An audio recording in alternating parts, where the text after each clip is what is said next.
Que el Señor les bendiga. Quiero compartir una palabra de reflexión a nuestras vidas. Esta palabra se encuentra en la epístola del apóstol San Pablo a los Filipenses,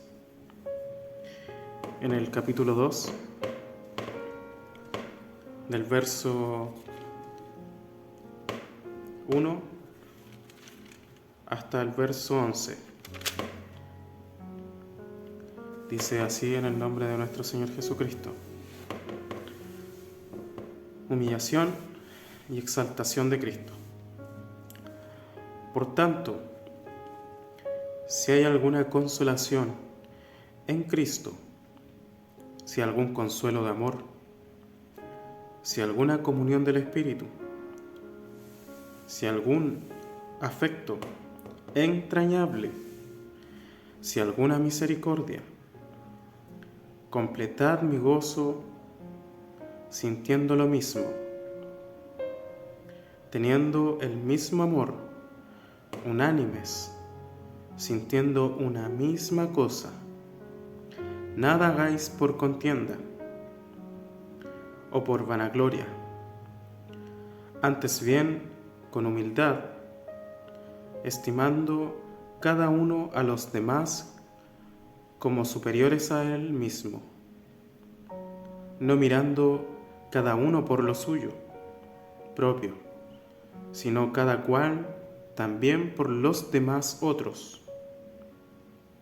Haya pues en vosotros este sentir que hubo también en Cristo Jesús, el cual, siendo en forma de Dios, no estimó el ser igual a Dios como cosa a que aferrarse, sino que se despojó a sí mismo, tomando forma de siervo, hecho semejante a los hombres, y estando en la condición de hombre, se humilló a sí mismo, haciéndose obediente hasta la muerte y muerte de cruz.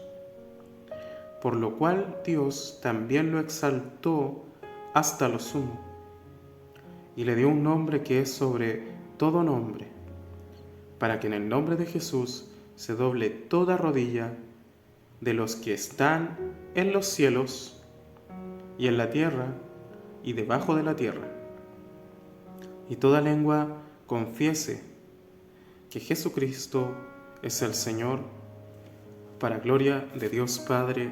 Amén. Este mensaje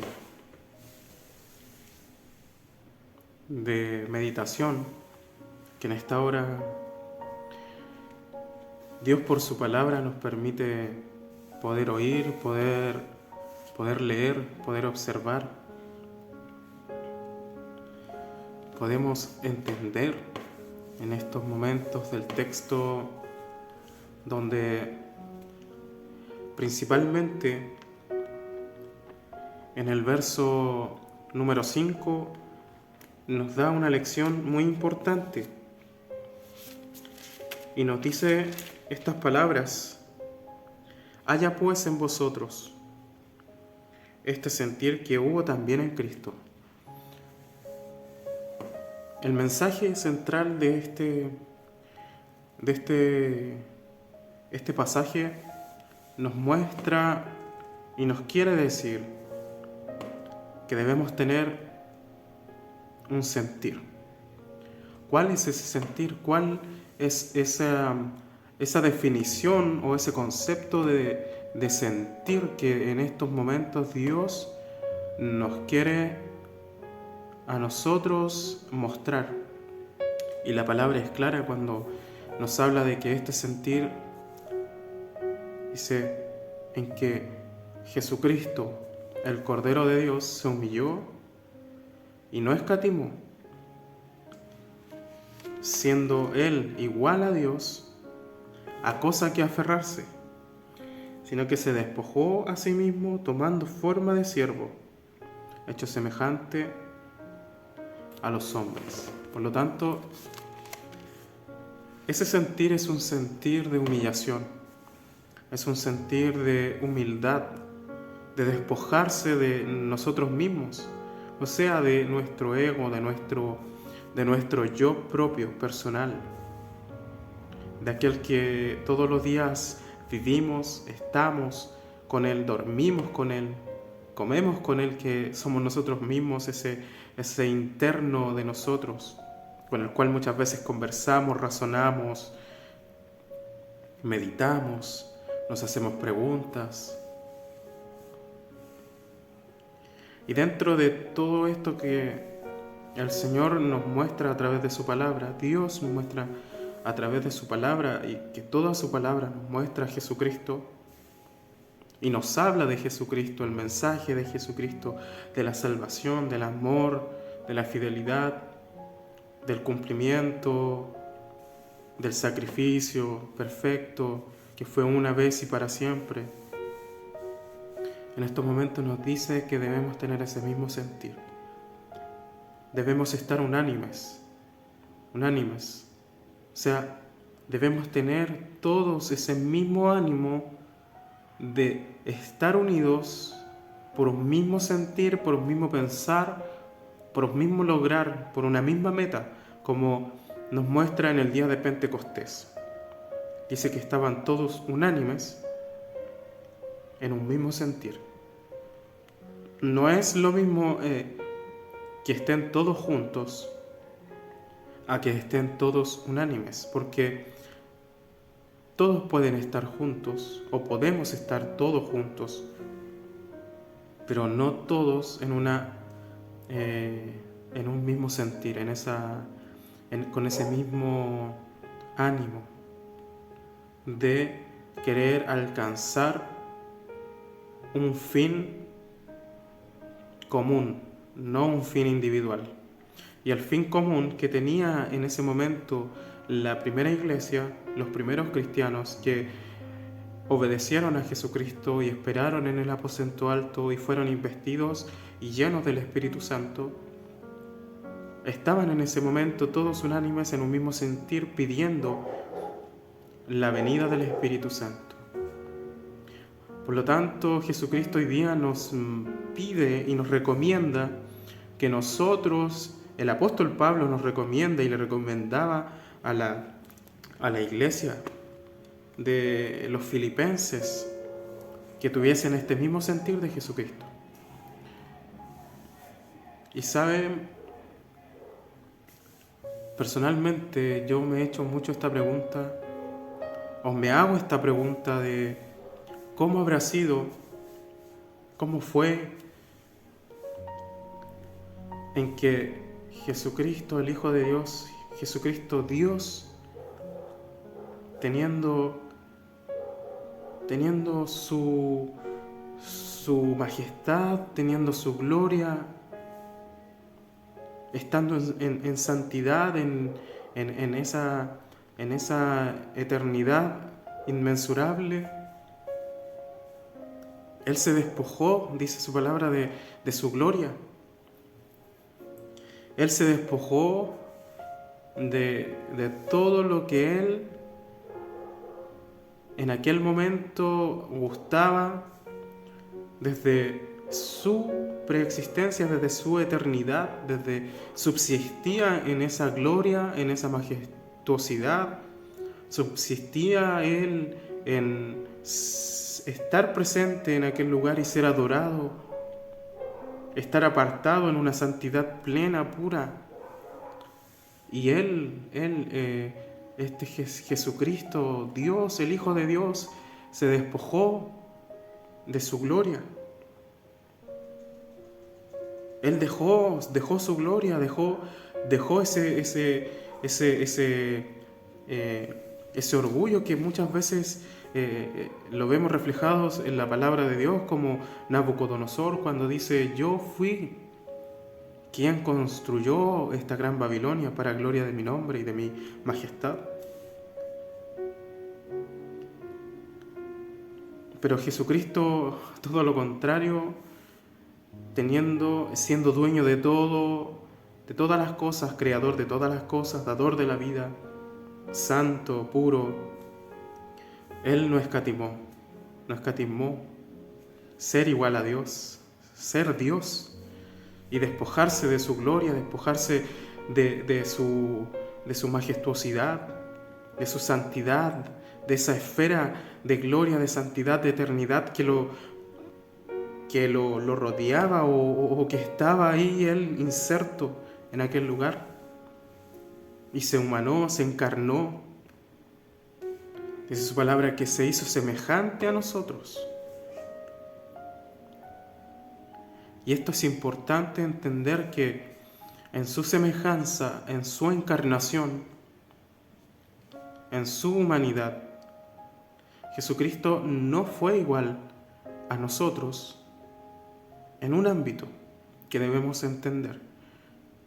Él era humanamente perfecto, pero también era perfectamente humano.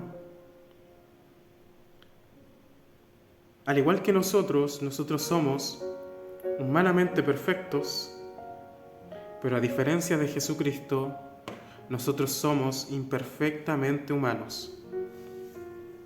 ¿Cuál es la diferencia?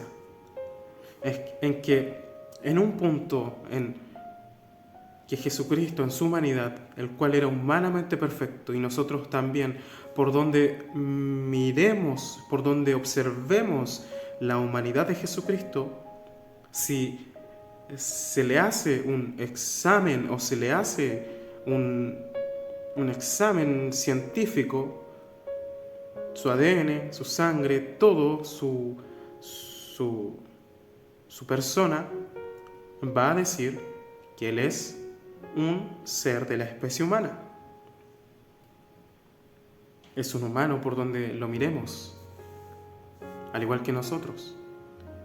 Pero la diferencia en que en Jesucristo, el cual Él era humanamente perfecto, es que en Él no había pecado. No había sombra de pecado. Muchos han preguntado, ¿y Jesucristo pudo haber pecado? ¿O Jesucristo podía pecar? Pero lo razonable, lo correcto, no es agregarle un adjetivo en que si Él podía o no podía, o si quería o no quería. Simplemente Él no pecaba. Simplemente no pecaba. Porque no había sombra de pecado en Jesús. Pero la diferencia en nosotros es en que nosotros somos imperfectamente humanos, es que el pecado mora en nosotros. El pecado está en nosotros. Muchas veces el pecado se enseñorea de nosotros y luchamos para no ser practicantes del pecado, porque Jesucristo nos lavó con su sangre, nos limpió, nos hizo una nueva criatura. Pero a diario luchamos con nuestra carne, a diario luchamos con nuestros pensamientos, a diario luchamos con el pecado que mora en nosotros, con esa carnalidad.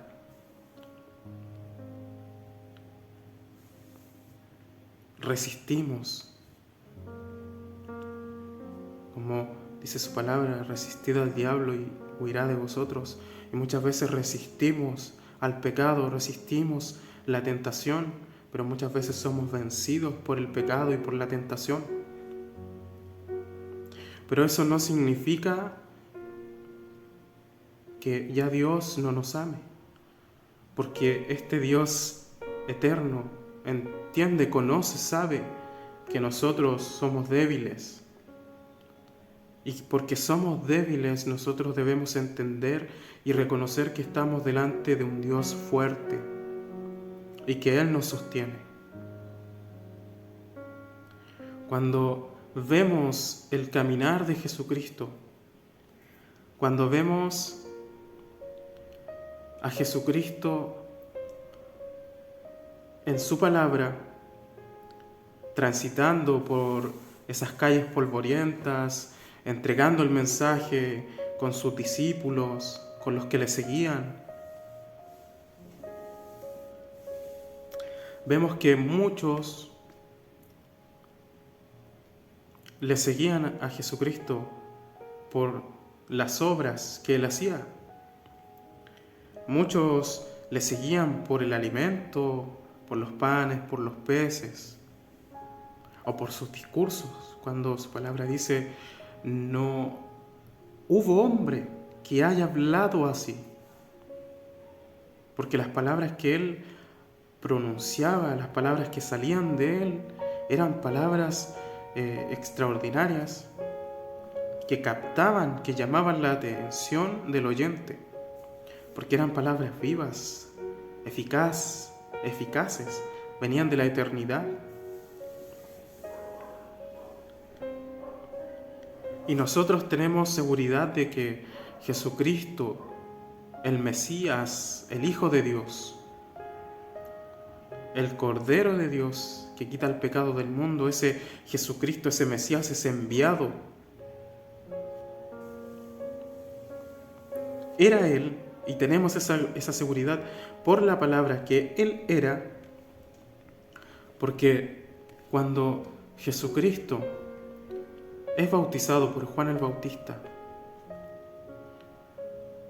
surge un momento muy glorioso, muy grande, donde el Padre dice: este es mi Hijo amado en quien yo tengo complacencia. Ahora, si nos ponemos a pensar y analizar, hay una figura, hay un momento en que hay un varón Gamaliel, un erudito de la ley, de la enseñanza judía. Y vemos que viene uno y le dice, y le pregunta, ¿y qué hay de estos? ¿Qué hacemos? Como diciéndole, ¿qué hacemos como para frenarlo, como para parar este movimiento que ha surgido? Y él le dice, estoy parafraseando, le dice que mejor que no intervengan, porque si es de Dios, esto va a continuar. Y si no es de Dios, esto simplemente se va a acabar, se va a terminar. Entonces, tenemos un lapso donde podemos pensar, donde podemos analizar en la historia de ese contexto donde Jesucristo estaba, cuando Jesucristo llegó justamente en el Imperio Romano,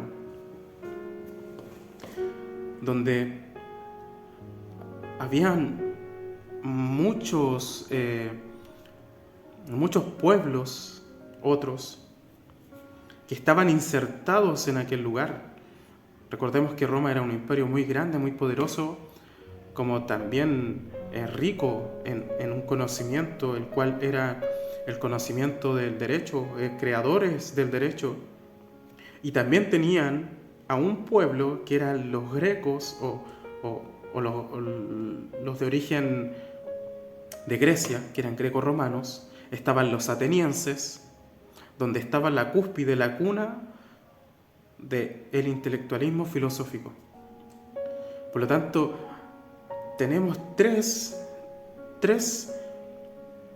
conocimientos ricos en sabiduría, en intelecto. Uno es el de los judíos, en el cual es su Torá, su tradición, la ley oral, el conocimiento, el cual ellos también manejaban, en filosófico, como también doctrinario, histórico, tradicional. Tenemos los romanos con su poder de imperio, su poder de imperio como militar, con fuerzas, estratégicamente bien entendidos, y aparte un conocimiento secular, un conocimiento en el área del derecho, de las leyes. Y por otro lado, en este tercer ámbito, tenemos a los atenienses con su intelecto filosófico, muchas ideas, mucho razonamiento, mucho querer entender y conocer muchas cosas. Por lo tanto, este periodo Jesucristo viene y está insertado. Y cuando esta conversación surge con Gamaliel y este otro hombre, un discípulo de este varón,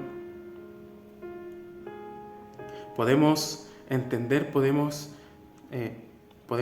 tal vez intentar comprender de que anteriormente se habían levantado muchos falsos cristos, muchos falsos mesías, muchos falsos ungidos o enviados por Dios, que intentaron cambiar, por decirlo así, y autoproclamarse Mesías.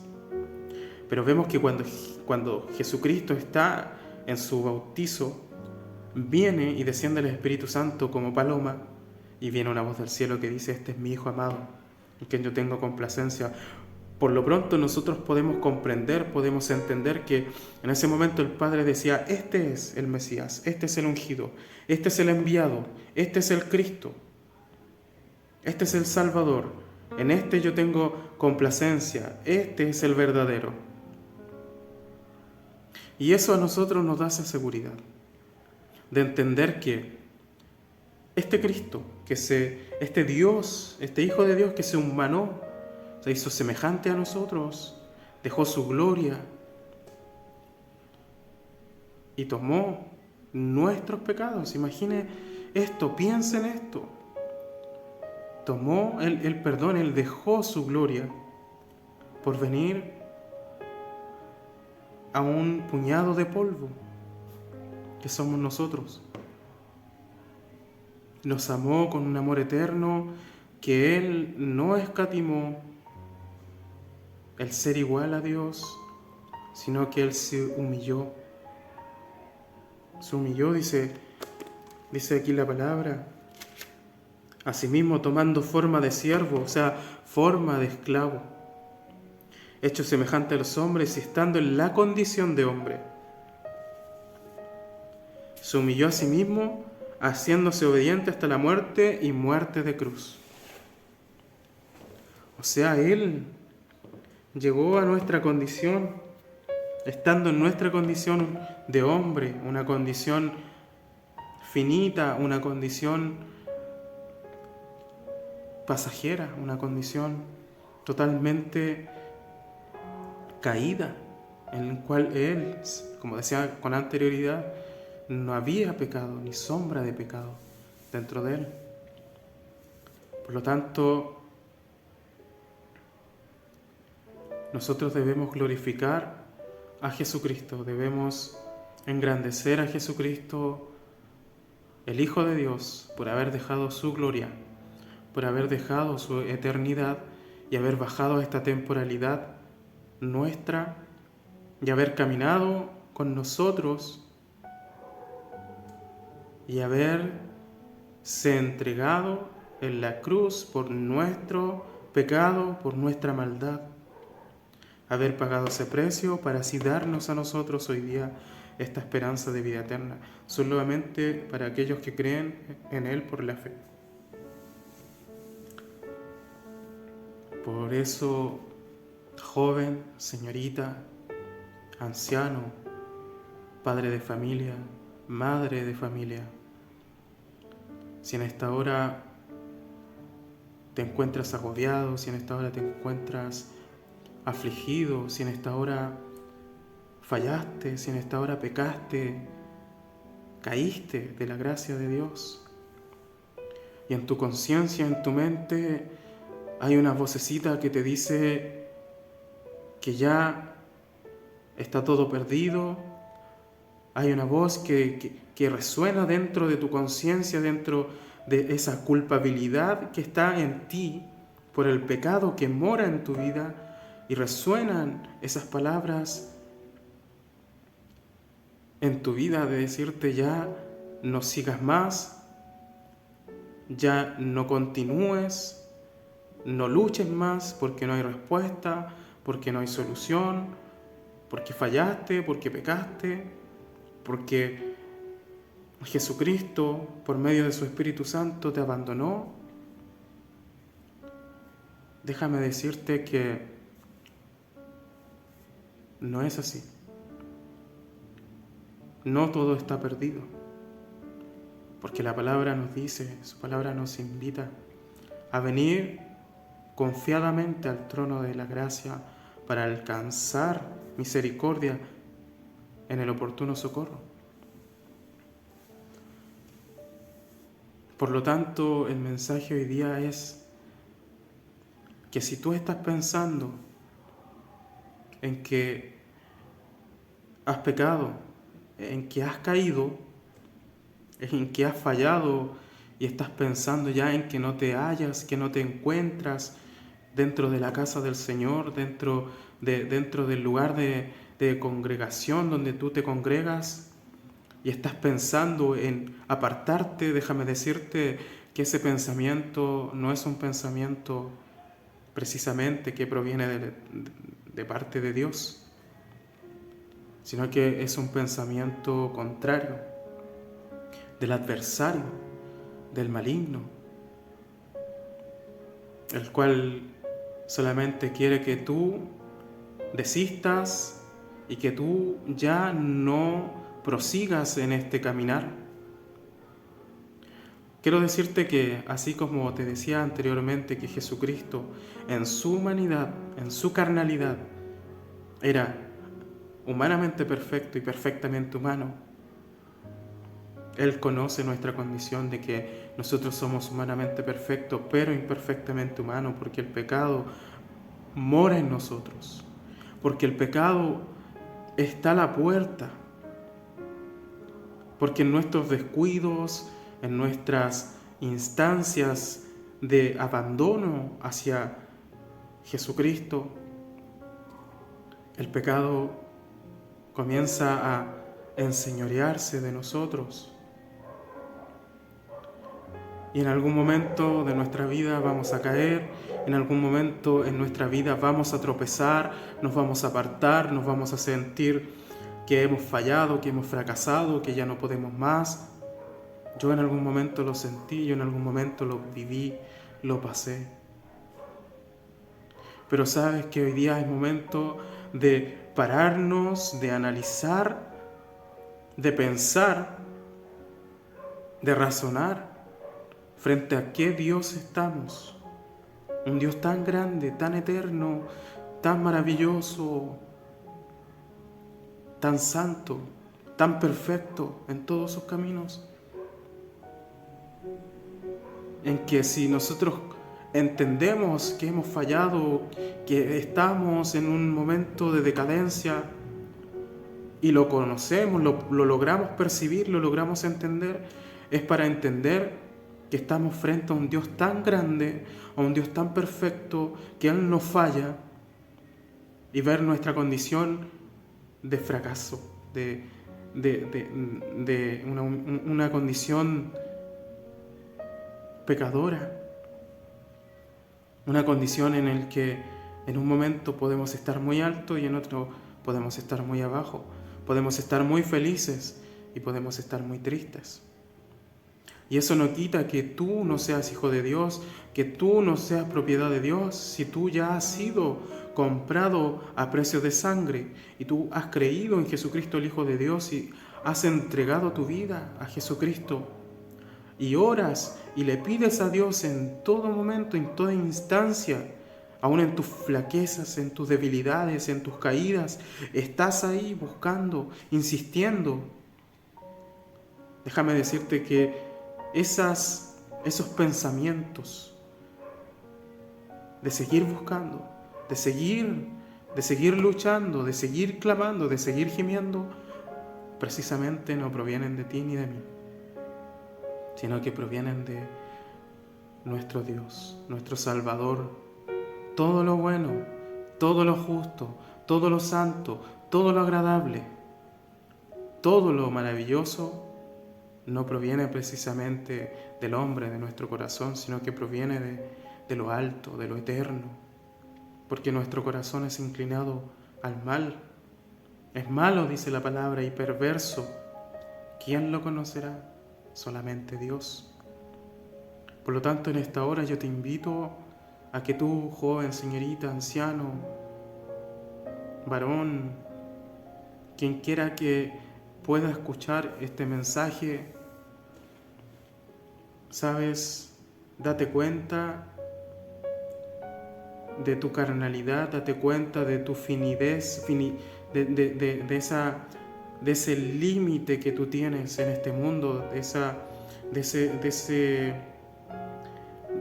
de que tú eres pasajero, de que en un momento estás, de que un día eres y al otro día no eres. Date cuenta de que aunque queramos o muchas veces pretendamos ser santos, o aunque muchas veces pensemos que por más que ore, por más que ayune, por más que lo intente y vaya y ayune 3 días o ore a tantas horas del día, soy el más santo. No, déjame decirte que esas cosas no las haces por tu fuerza, por tu propia fuerza. No vas a llegar a la santidad por tus propias fuerzas o esfuerzo, por tus capacidades. Porque solamente esto proviene de lo alto.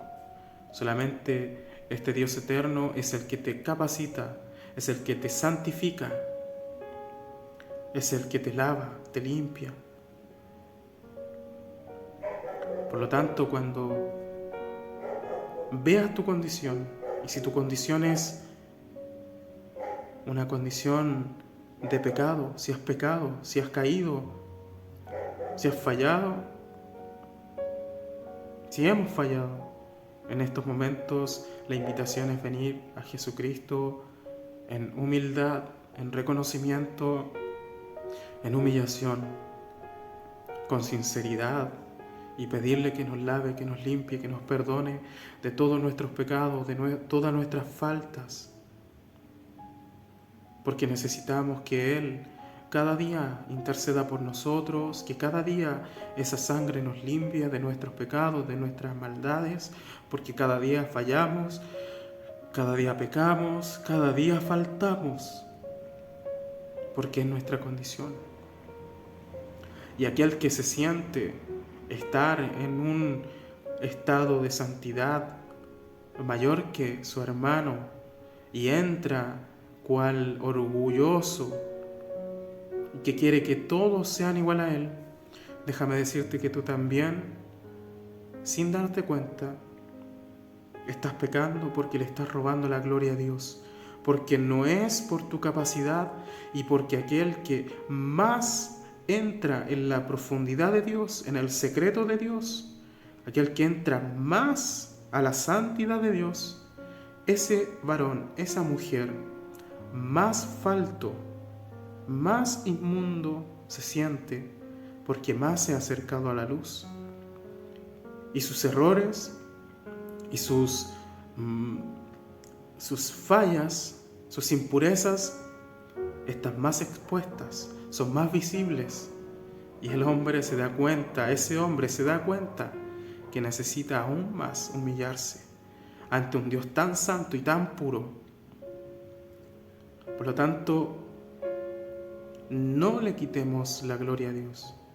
Si Dios te perdonó, si Dios te levantó, si Dios te santificó y tú te mantienes cada día en santidad delante de Él, quiero decirte que cada día tu vida sea más humilde, como Jesucristo nos pide por su palabra, que tengamos, como Pablo nos recomienda que tengamos este mismo sentir de Jesucristo, que Él teniéndolo todo, que Él siendo dueño de todo, creador de todo, santo, perfecto, puro, impecable, se despojó de toda su gloria, se hizo semejante a nosotros y fue a la cruz por nosotros. Que el Señor te bendiga, que el Señor te guarde, y este es el mensaje que en esta hora el Señor Jesucristo ha puesto en mi corazón para compartirte a ti. Amén.